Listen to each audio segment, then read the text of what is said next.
I don't know if people know this, but uh, I in some interview or something, I talked about you, took a cheap shot, and you called me on it. I regretted it, and the way you responded to it made me regret it more than just like, no, I shouldn't have said that thing. Jim Brewer. Jim Brewer. Jim Brewer. Jim Brewer. Jim Breuer. Hey, this is Jim Brewer.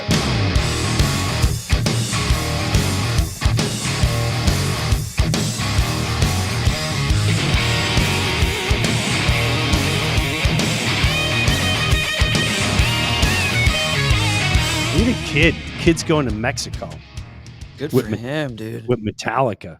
Well, tell him to hurry up with that because I want to see the Africa stuff. I know. I have a funny feeling. I know. Come on, Metallica. Just get it over with. I want to see All right, we get it. Enter Sandman. It's over. Master. Okay, let's go. I need to start putting this documentary together with the kid. You're out there with the you ready? Yeah. Come on, man. Let's go. Time's ticking. I wish I should have did a whole documentary just on watching his face the whole time. There was a time where we literally were with a nomad tribe. They were called the Hazda tribe. Okay. And I think I told you they work with a bird, and the bird shows them where the beehives are. Yes. Yeah. Well, watching him just run through the fields, we don't know if there's a lion around or anything out in the grass. We're just blindly following these guys. Yeah. And then when it was over, that's when the guy we were following, this guy named Peter goes, I did not want to tell you, but when we every couple months we have to retrain and we have to learn different tactics. In other words, if we're in the bush and something happens to someone, we need to know how to take care of them, blah, blah, blah. And he goes, one of the most dangerous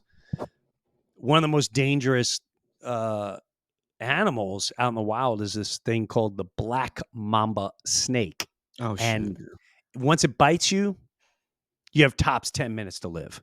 And so he tells us after we go on this hike, after we're running through the fields with the Hazda tribe, he says, okay, I didn't want to tell you when we were training, we were all walking in line and the leader screamed my name.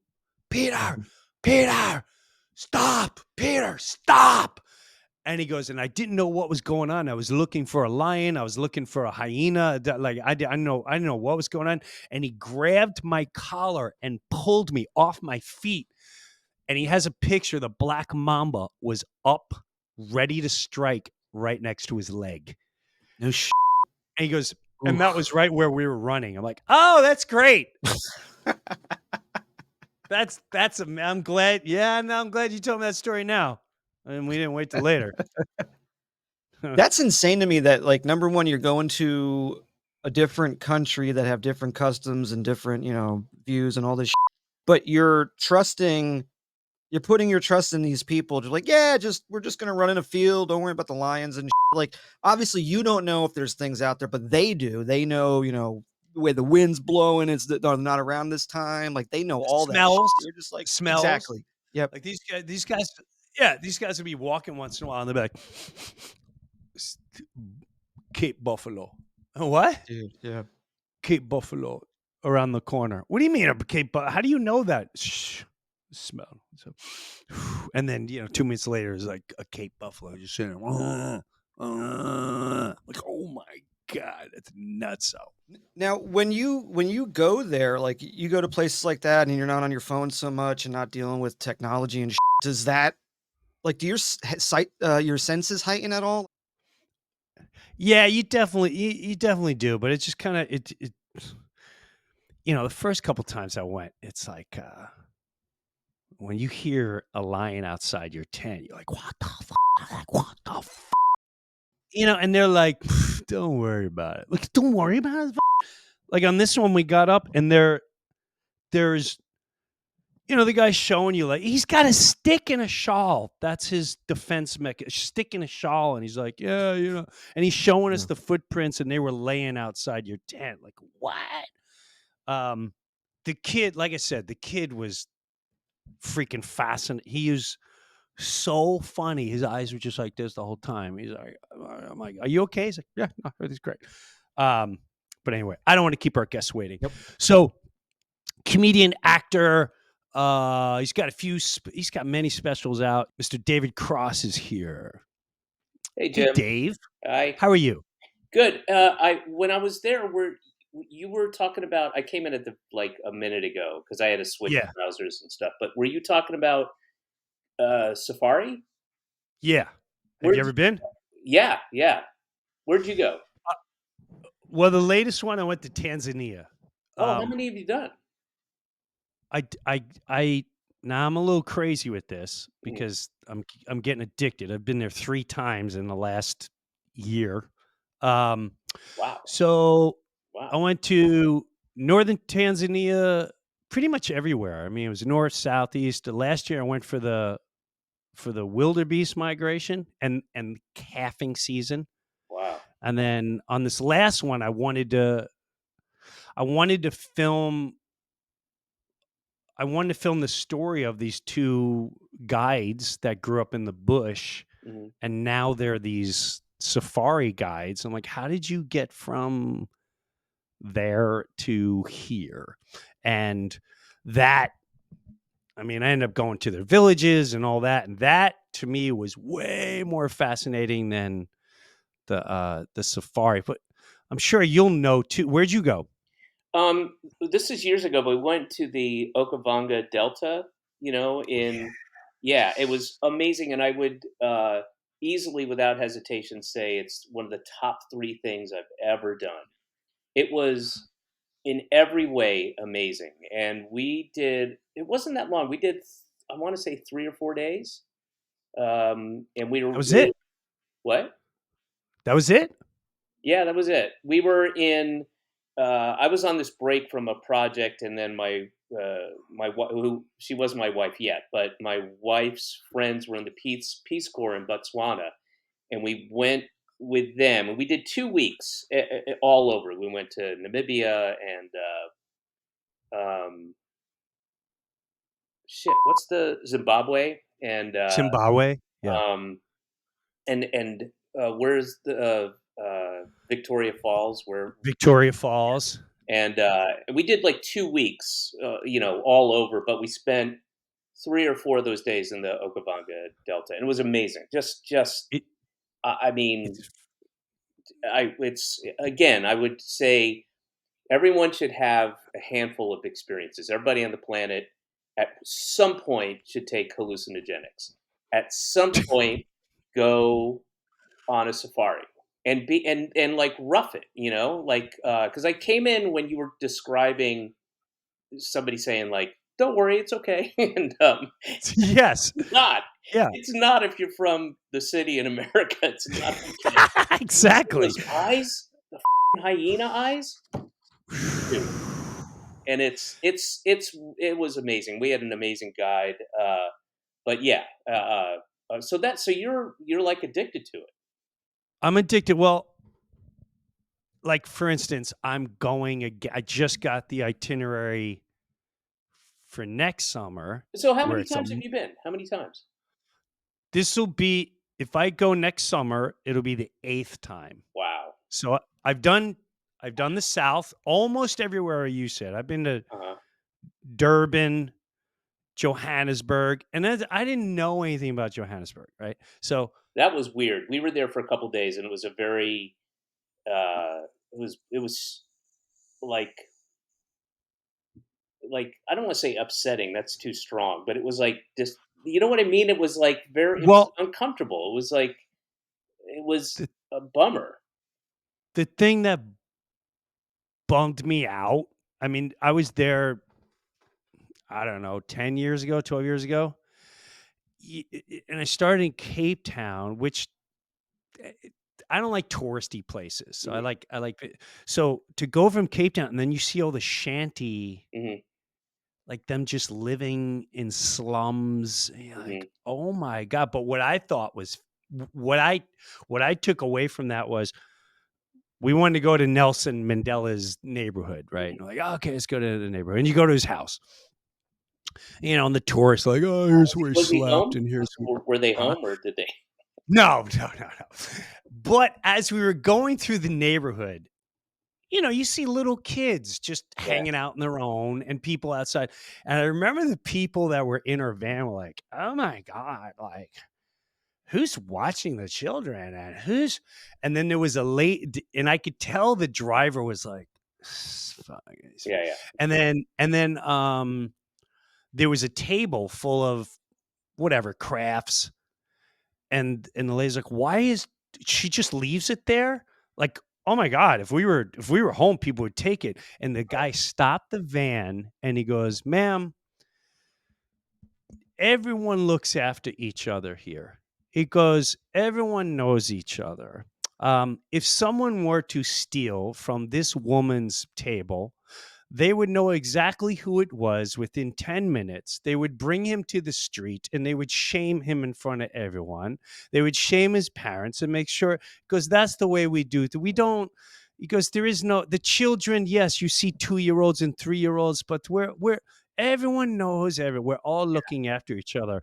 And I was just sitting there in the back, like, mm, and then I did find what I say, and I don't enjoy saying the quote, but I saw one of the greatest quotes in my entire lifetime there. And it said, one person could change the world for the better as long as they don't give a damn who gets the credit.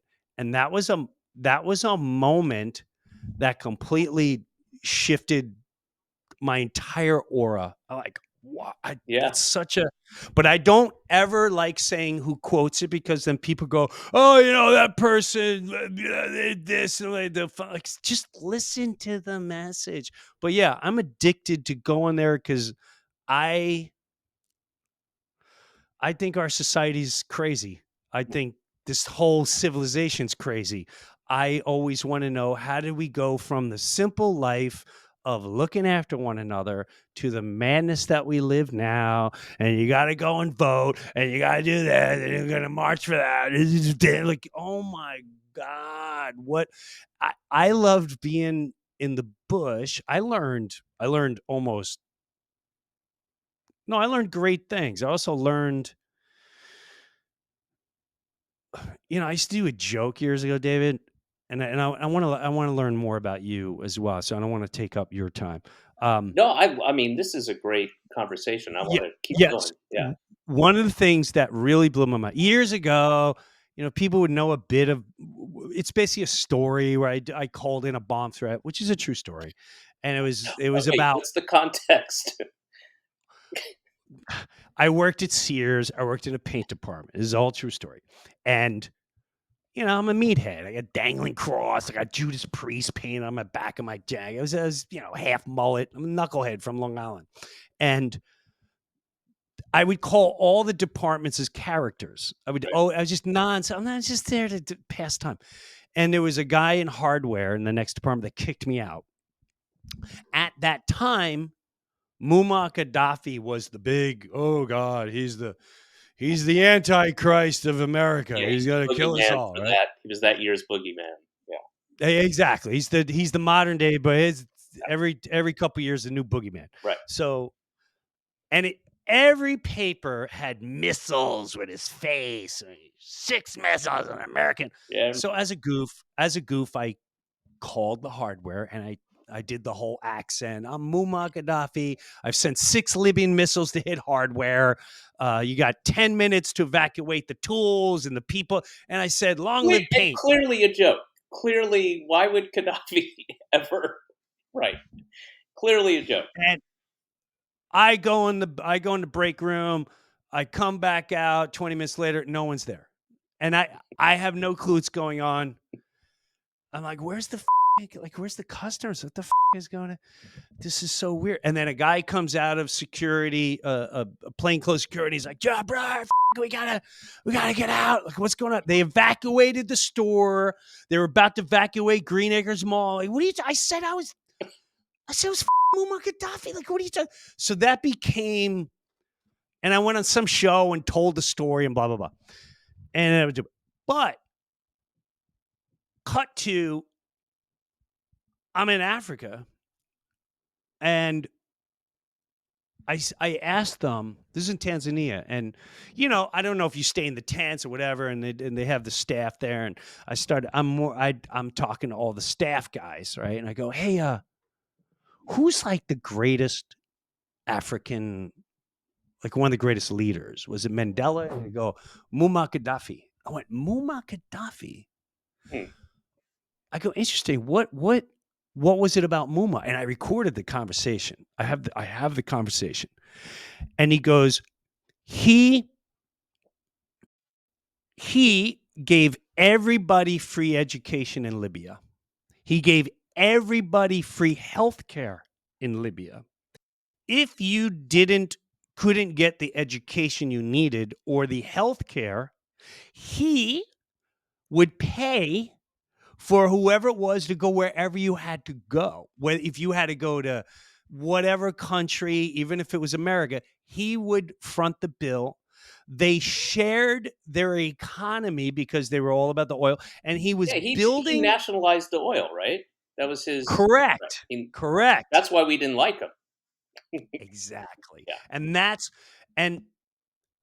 I've been trying to explain that to people, like, dude, we're part of the really big bad guys here. Yeah. And the part that blew my mind the most, and that was like really put a pit in my stomach, we bombed him, killed him, removed him like we do everywhere, Iraq, and you name it, that's what we do. What is Libya not like now? And they all went, oh, the biggest human trafficking in Africa. Yeah. I went, oh my God. And to this day, once in a while people come up and they'll go, long live paint, Muammar Gaddafi. And I feel like going, did you know about Muammar Gaddafi? You kind of know what happened there?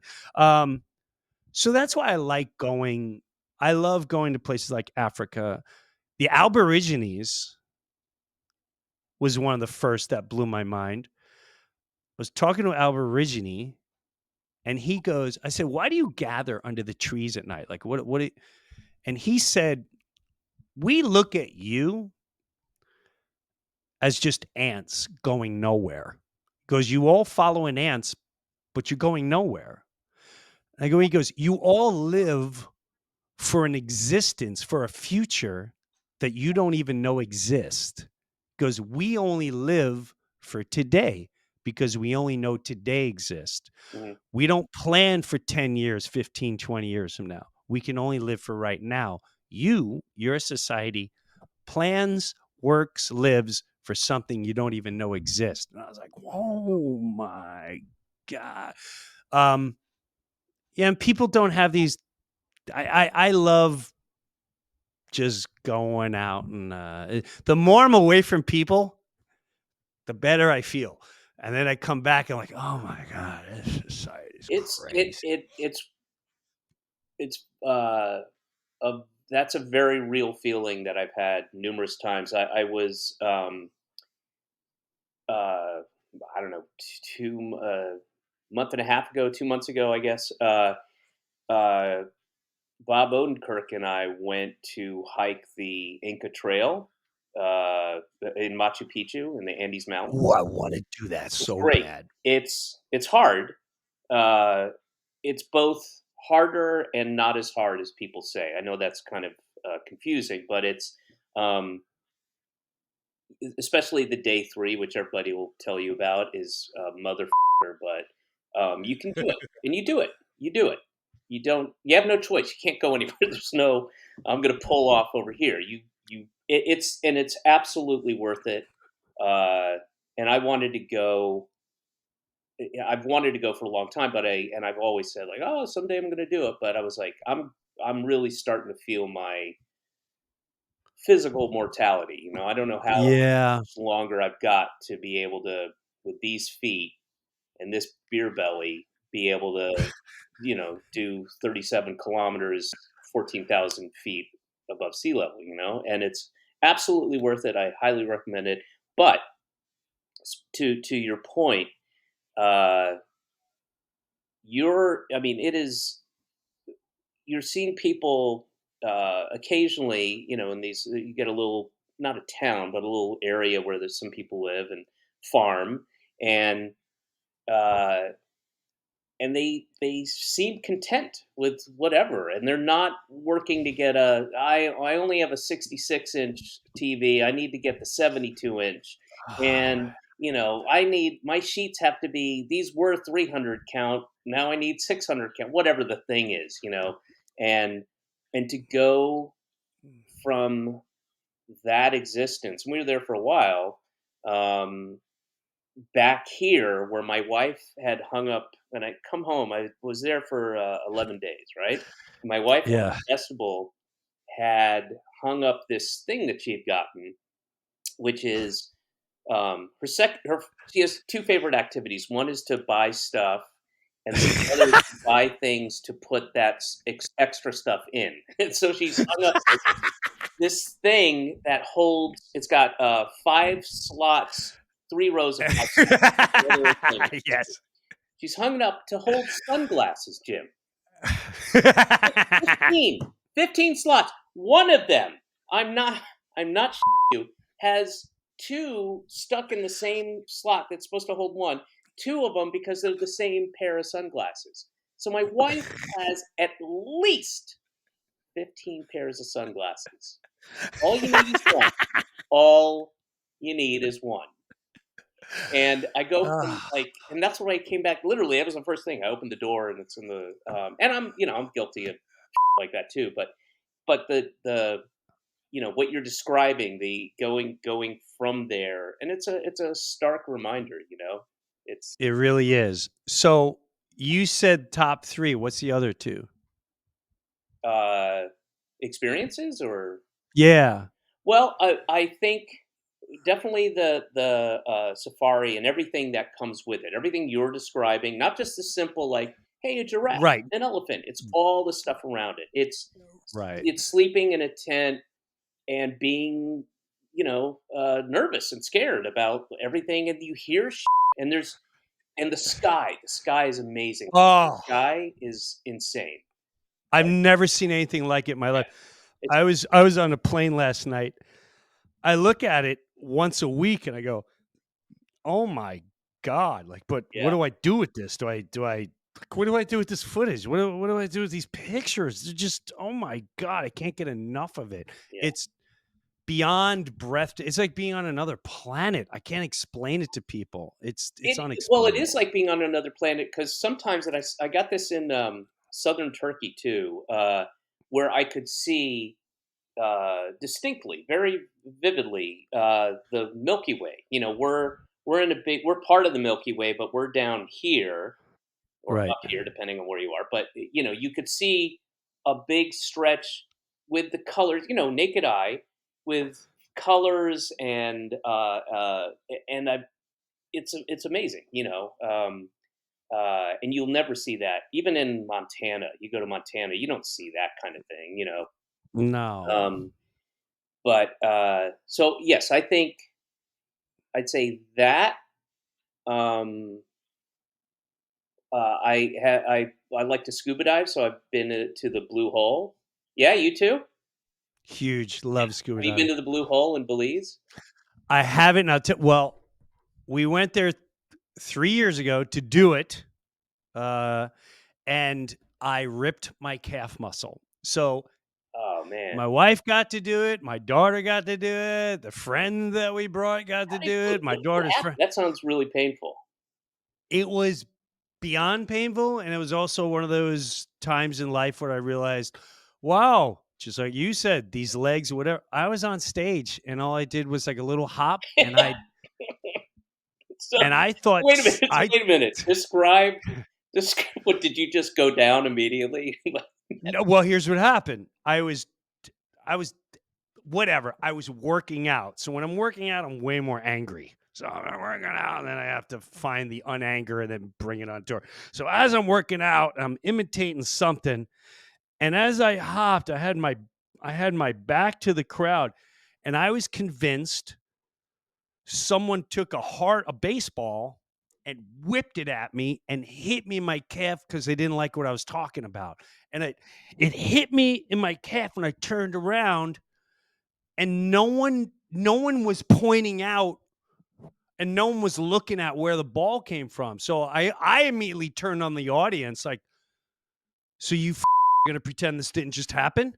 And then the more I was looking, and then I started looking for the object, and I'm looking at that. It was really awkward.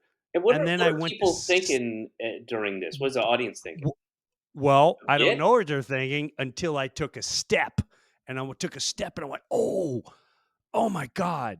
I said, oh my God. And I grabbed the stool and I brought it over to me. And then I hopped on the stool and I went, I'm pretty sure I just messed up my leg. I don't know what I did, but I just messed up my leg. And then I reenacted. I said, did you guys just think you must have thought I was crazy. I go, let me explain the last 2 minutes, which is what you just witnessed. Yeah. And, they started laughing. I'm sure you guys thought I had a stroke or I was tripping or maybe Jim's on mushrooms. But yeah, it was very awkward, but then funny. And then, I found a way to make it So you continued the whatever. set.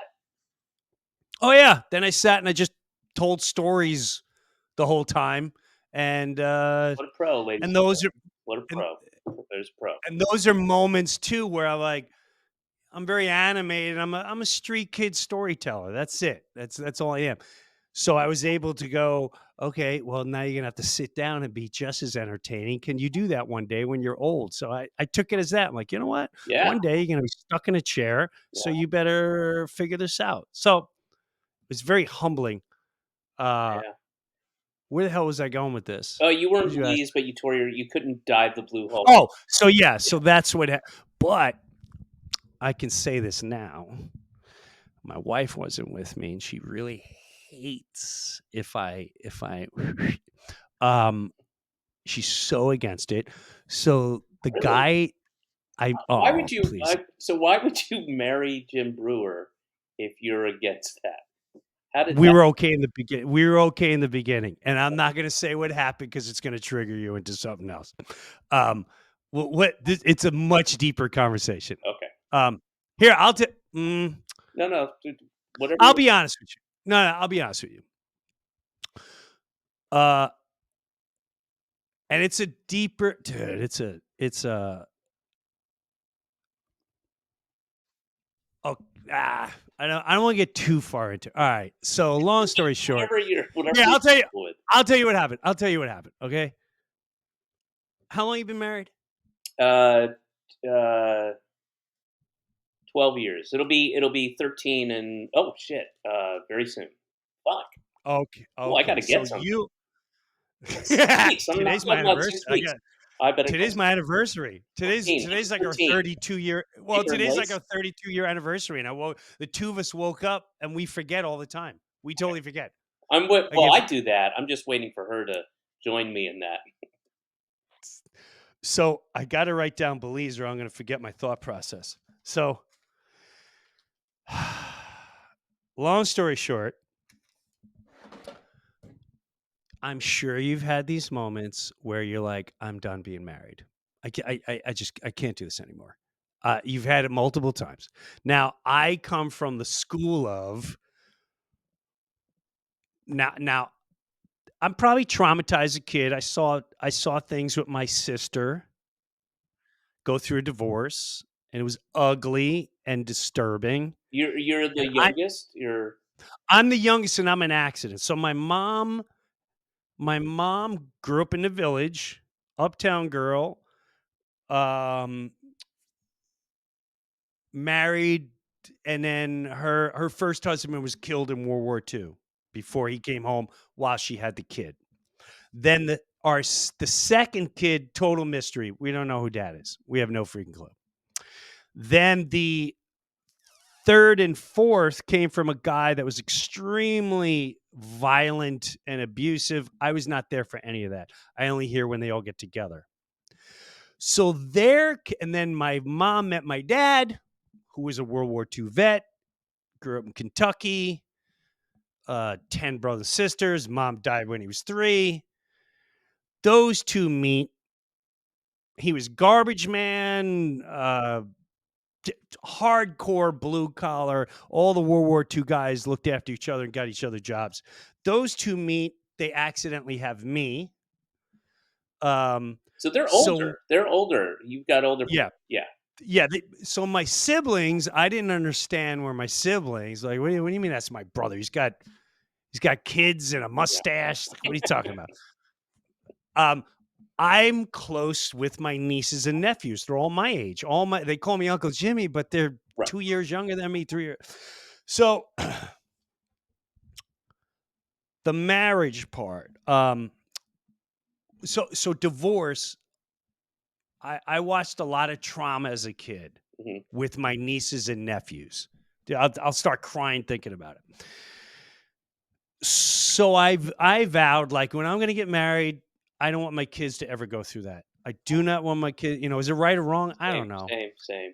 Right. I don't want them to go through that. All right. Fight tooth and nail, whatever it is, figure it out. Even if you, I'm at one of those stages, bro.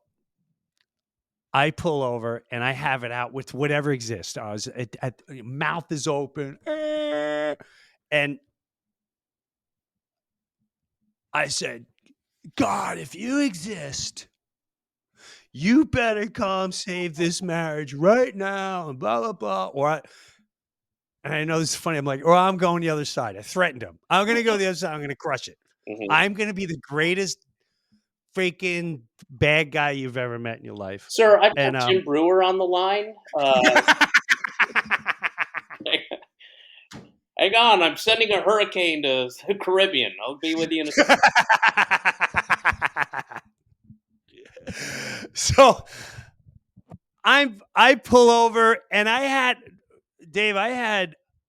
an apartment lined up, which was less than a mile from my house. Because the way I wanted to do it was,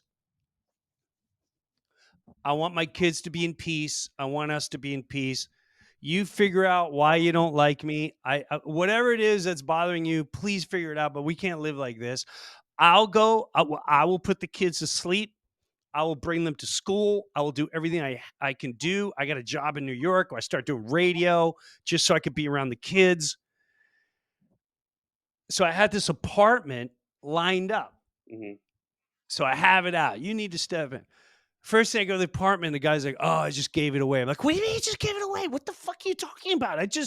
He goes, well, these two guys, they really needed it. I'm like, I told you 2 days ago, I gave you the days. I know, but I didn't hear from you. Well, whatever. I come back 2 days later and I know how you feel about this. I feel the same way. She goes, something crazy happened. She looked something like her face was puffy. I'm like, what's up? She went, I went to the coffee shop. And then the lady she wanted me to go to her house, blah, blah, blah. I go, so who's this lady? What are you talking about? Like, what are you talking about? You met a lady. You're talking sporadically here. Long story short, this lady brings her to the house because she really wanted to help her. They go in the house. I go, what happened then? She was, the husband came. And that's when I was like, oh, well, Wait, here we go. I'm lost a little bit. So Okay. Go ahead. she met a lady, a stranger to her, at a coffee shop. Correct. And Who the lived in town. lady said, you're upset. I can help you. Yes. She goes, I've been listening to you for a while. I want to help you. I really want to help you with something. Come with me to the house.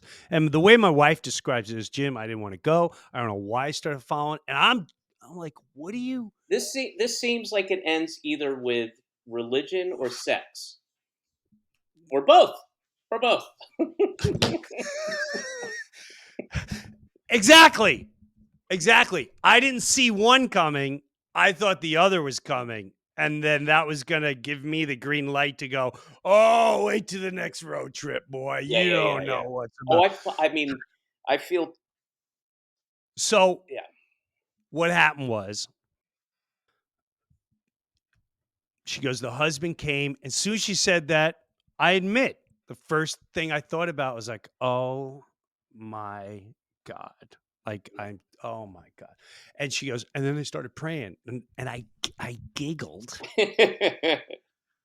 because I did not see that coming. I was like, wait a minute, what happened? And then what are you doing? She's like, I don't know. I started crying and the thing, and I felt the thing.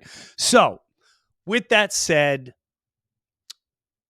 she started going to church. I wouldn't go to the church. Oh, I'm so like, this is okay. Now we're going back to the gotcha. so yes, so she Gotcha. stopped drinking, Gotcha. all booze and all that.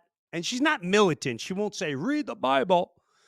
Because I won't. And But it's made it's a your very marriage better, yeah? 100% saved our marriage. Changed it. And I was gonna say Changed it changed you to some degree, I would imagine. 100%. Yeah. Um, but we have, I talk about on stage. I'm the creek guy. I go to nature. I'll talk to whoever I got to talk to there. You go talk to whoever you got to there. Yeah. Whatever. So that's what. But anytime I'm like, hey man, I want to smoke. Oh, I think it's also a half baked thing. When I did half baked, she was like, "This crap. Everyone thinks you're in pot all the time. Like, who cares? Who cares what anyone thinks?" Yeah. So Belize. This was a long thing. That's fascinating to me, and you are gonna have to come on my podcast. It's gonna I mean would love to. you're gonna have to come into the city.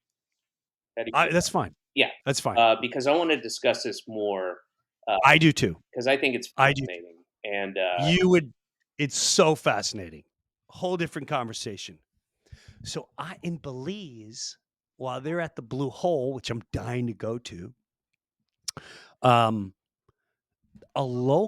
friend, I know a guy that lives there. He's like, hey, call this guy. And a local dude comes out. I could barely understand what he said. And he takes me out on a boat ride. And the first couple minutes, he's just looking for like, hey, are you okay? If I'm like, yeah, sure, knock yourself out. And he gets us to, he's like, do you want any? I'm like, sure. mhm. So bang, and I'm on this little boat with him, and you would have loved this. He goes, I have to stop by my village, and he's telling me how the villagers are upset because they just got electricity. They didn't want electricity. I said, why didn't you want electricity? He goes, because then it leads to this.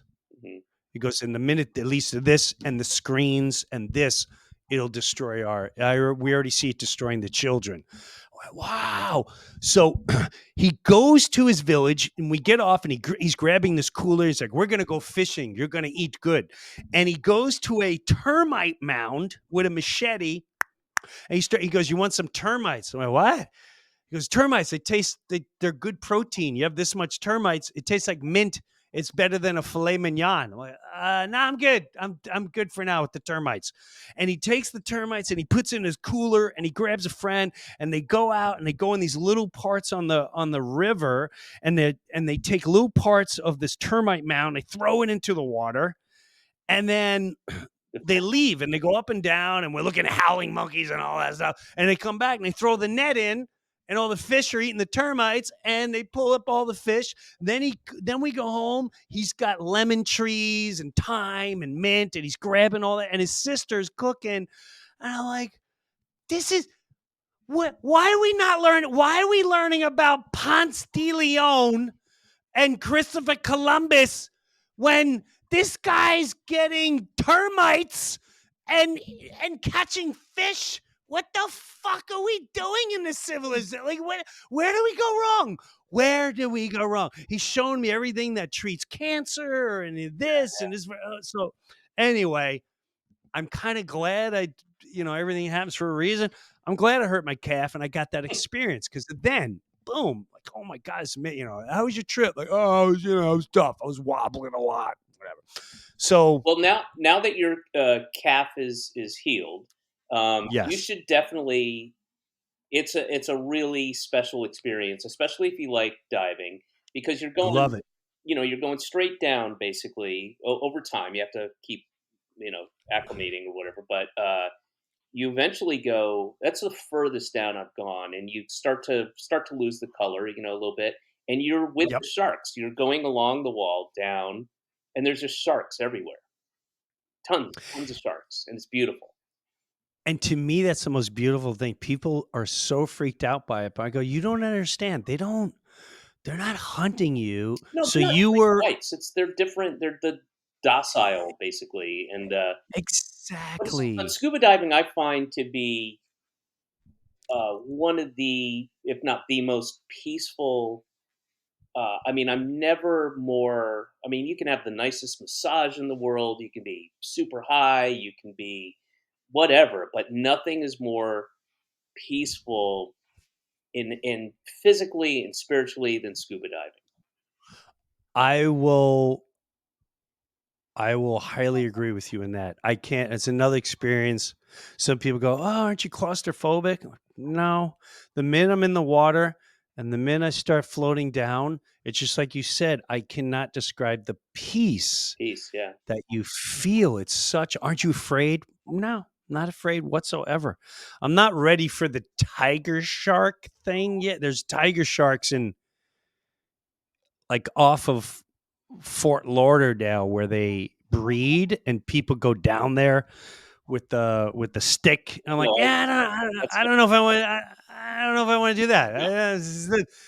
But what you're talking about, I have a friend. I just met him, acquaintance. So I just met this guy, and he started showing me whales in Thailand and Malaysia. I'm like, oh my god, I'm going there, and he's down there with these incredible whales and Wow. fish, and that's the stuff I'm with you on. I'm with you 100% on all that. So, Here's another thing. um, Have you ever uh, seen a boat or a wreck and gone around it or through it? That's also really special. That's a really special, and that can be scary and claustrophobic, but it's it's really a pretty cool experience.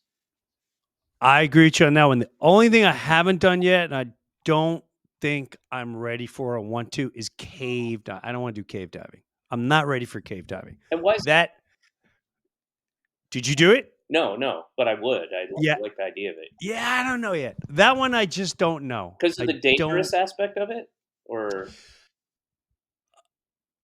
yeah, I have this feeling I would get either stuck or whatever. You know, I think I was in Mexico and we were walking through caves, and that freaked me out a little bit. right? There is times where we go through these little tiny canals where you're walking, but the holes were so small. I'm like, yeah, I don't know if I Yeah, can. I don't know if this group was less than 6 or 7. I might have started a hype event. I'm like, do I really need this adventure right now? If things go, I started thinking if there's an earthquake, there's a just like someone flying. Oh, the plane might go down, which I think is ridiculous. right. But here I am, the cave, and I might Your get stuck in the imagination, cave. I get it. Your rational head is going like, it's fine. There's not going to be, but your other part of your head is going, well, what if you don't know that? You know, Yeah, no, we got to get out of here right now. Like right now, we got to go right now. Okay, all right, right. Yeah. So I'm not. I don't know. I would let me say that I don't know if people know this, but uh, I in some interview or something, I talked shit about you, took a cheap shot, and uh, you we met. I didn't remember this at all. I mean, I didn't remember saying this thing, but we were backstage at some event or some show we were doing or something, and you called me on it, and I was like, huh? And I thought you did it, and you had every right to react, in any way you wanted. But I thought you were very uh, mature about it and very I regretted it, and the way you responded to it made me regret it more than just like, no, I should have said that thing. Like I felt I felt Sure. your the sting, and I felt shitty in a way that you're one of two people who uh, really, by their response to something I said, made me feel just super shitty about it. And I apologize. And you know, just certainly from here. So I am thrilled and respect your having me come on here, and we just had a great conversation. Everybody's a person, behind all that shit, and it was a pleasure. And I'm sorry if I stepped on you were going to do that, but I want people to know that it's more than just like, hey, had this guy on. Like, we had some history, and it was because of me, and and the way you handled it was very respectful and mature. Well, I appreciate that. I also part of that is the balance of my wife. I ain't gonna lie to you, because my first reaction is always like, "I'm gonna fuck," the 18-year-old dangling cross here. I'm gonna fuck Jim, and it goes with Jim. No, I know, but I also feel, David, that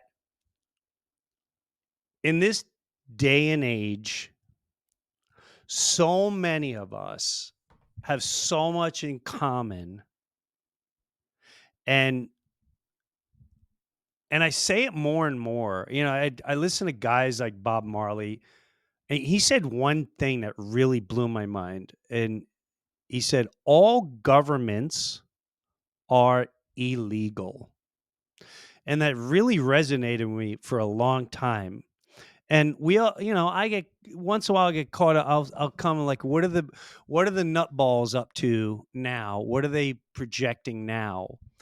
And I don't know how the world is, or it's really not my job or your job to uh, figure out how to put hate aside and this aside, because we all had trauma somewhere, whether it's our childhood or whatever, blah, blah. But I was super excited to talk to you. Because I was pretty sure we have a lot in common that we don't understand that we do, and I love just having conversation, and I really appreciate you coming on as well, because yes, we had whatever back then, and it was just a comment, and then we saw each other. Um, but I always say, I think I've said on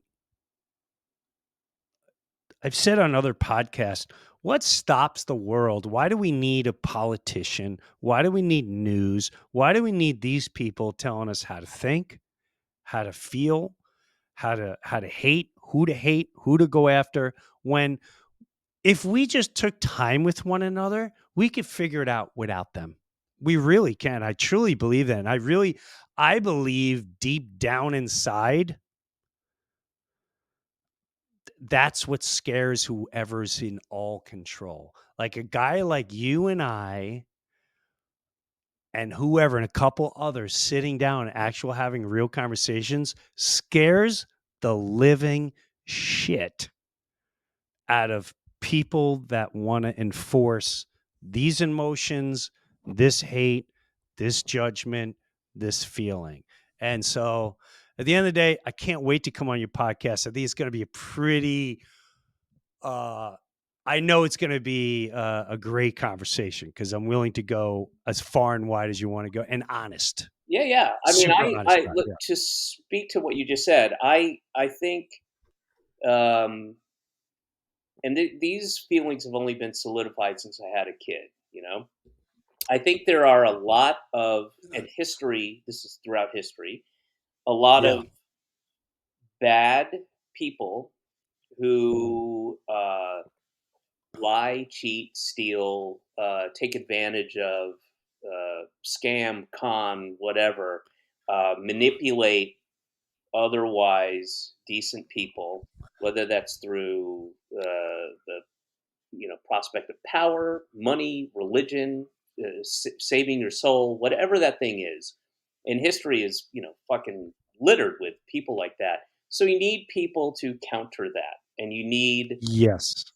laws in place, and um, there are so many bad actors out there, and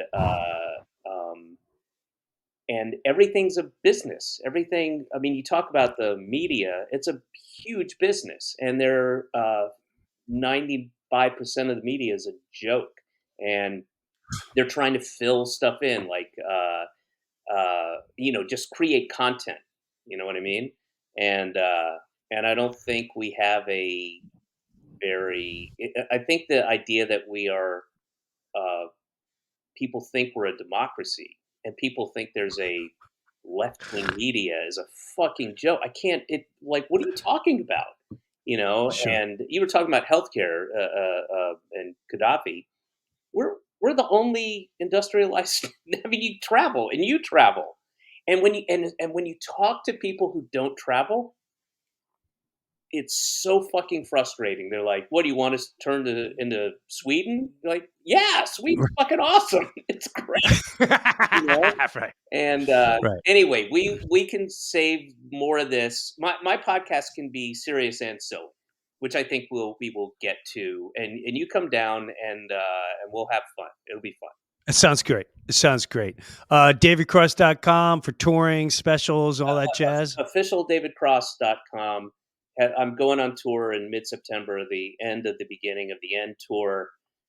And I'll be doing, I think, 44 places in America, then Canada, then Europe, UK, and then back to America. Take me about, a good 5 months or so. But yeah, if you're interested, um, perhaps Jim will come on, do a tight 10, and his calves can do a tight 5. And, and then, yeah, officialdavidcross.com. But thank you so much for having me. Thanks for extending the invitation, too. Very nice. Absolutely, 100%. Much love to you, your daughter, your wife, and your family, brother. How, ma- All good things to you. how many kids do you have? 3 daughters. All right, I want to talk about that, too. I have one daughter. Yeah, Yeah. we'll get into all that. I wish you nothing but happiness and love, brother. Be safe. Too. Thank you for coming on. All right, thanks for having me. Thank you. David Cross, everybody, go check him out.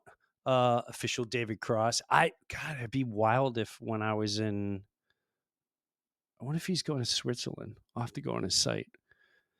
Because I'm out of this country if they say they're going to be voting, whatever's going on. I already told you, I'm already out. I don't want to be anywhere near here. I don't want to be Africa. I want to be in the Amazon. I want to be in the Swiss Alps. I want to be anywhere but this kooky place when things go down. Although I am touring on supposedly election night.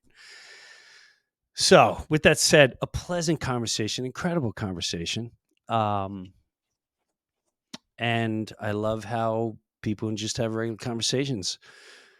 And maybe David, a guy like David Cross and a guy like myself can show the world, hey, sometimes it's good to just sit down and have a great conversation.